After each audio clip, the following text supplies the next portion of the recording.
So mathematical details, they are not very very important, they are just nice to know. So kwa mfano assuming hapa tutajaribu kutafuta range ya TV transmission, kama tunatumia space, sawa, kama tunatumia space wave, sawa, kama tunatumia space wave. Kwa unakuta huu ndio mnara, sawa, line of sight zinapita huko tofauti, okay.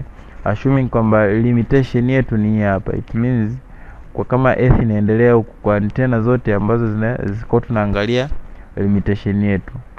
Limitation ndio tumetumia hii mistari mingapi? Miwili. So tukicompare na center of the earth, tunaweza tukaform aka triangle hapa, sawa.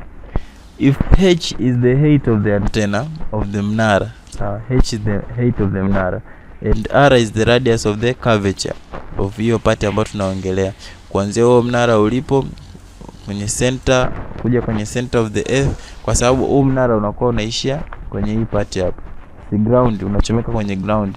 Hii part kutoka kwenye ground mpaka the center ndo r, iwe the same as r ambayo inatoka hapo mpaka the limit of the line of sight, okay, hiyo triangle hapo, sawa. Yeah. So we are having Pythagoras. Ukichukua this value squared, c square is equal to b square plus a squared. So c square, b square, a square.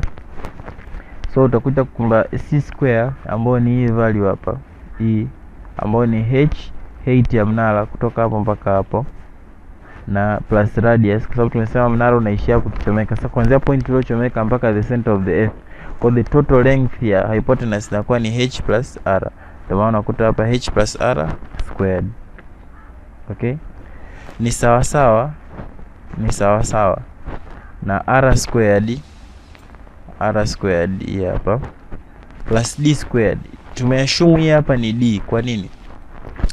In cases where the height is much smaller, tunajua kwamba hamna antena ambayo inaweza karibia radius of the earth. So in all cases height ni very very small compared to radius. Sasa kama height is very small compared to radius, then hii curvature inaweza kuwa almost equal to the distance PA, sawa, distance PA. So if height is very small compared to r from the laws of Pythagoras, hii curvature, this part ya curvature hapa, sawa, inaweza kuwa almost equal to the distance PA. So part ya curvature ambayo ilikuwa ni d, call it d, from that point to that point call it d, kwa inakuwa ndo d, hii ndio inakuwa ni d, kwa inakuwa d squared.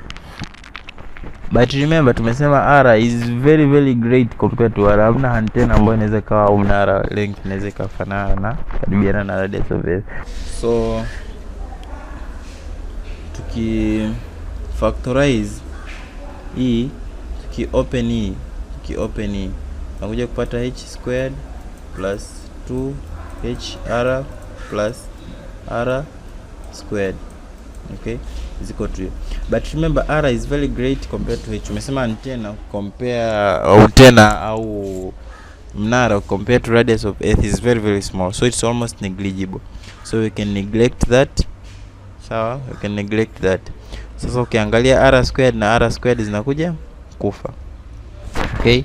Ili tuwe systematic, ngoja niandike hapa h squared plus 2hr plus r squared, ukifungua hii hapa is equal to d squared plus r squared. Nimesema hii ni small compared to r, so ukiadd hapa is almost negligible, okay, yes. So that this and this also zina cancel, ndio inakuja inatoa huko. So it remain with d squared is equal to 2hr, ndio hiki hapa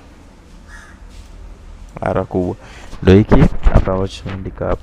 So finally basi kumbe d is equal to the square root of 2rh, where r is radius of earth na h is the height of the mnara, okay.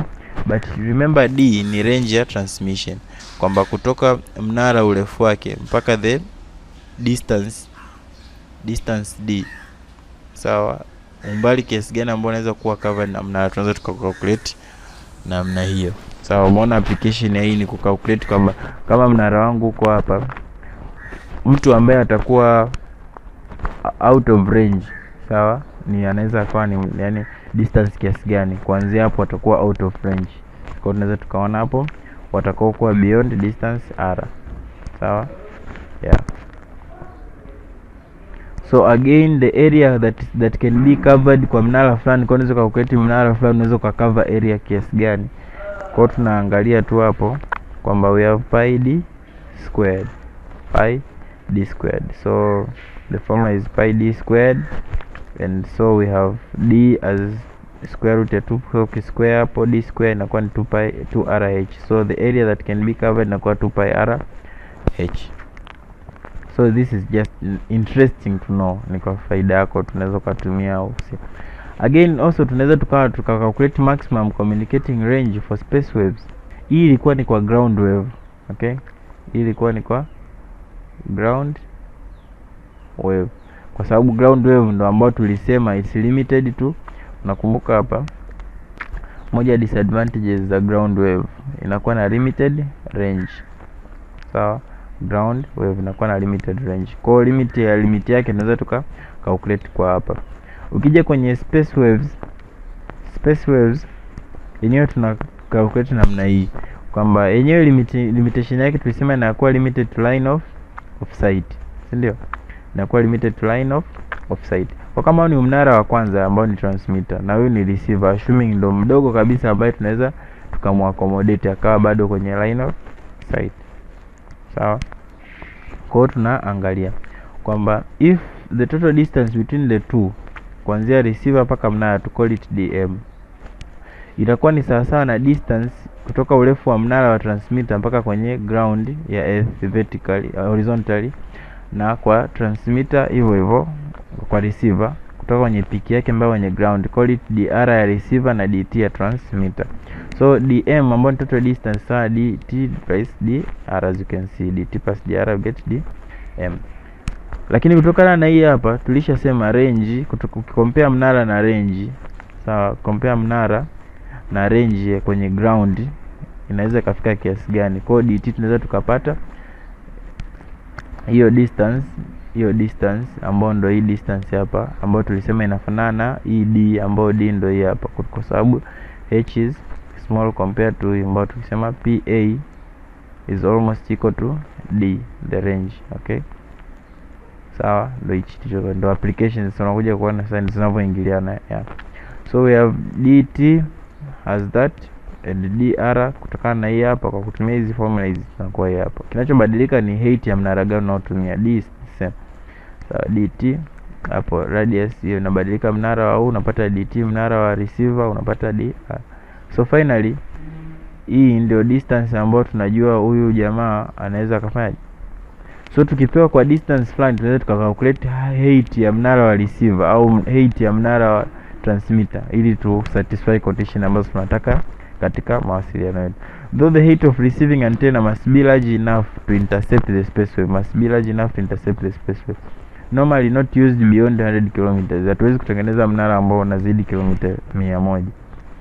Sawa, this range is therefore increased using repeater transmitting stations. So ikishafika limit ya 100, sawa, the only way ambao tunaweza tuka maintain hiyo, kama kulikuwa there is a need ya kuintercept zaidi na kupata signal stronger, tunatumia repeaters. Okay, repeaters nishasema maana yake kule nyuma.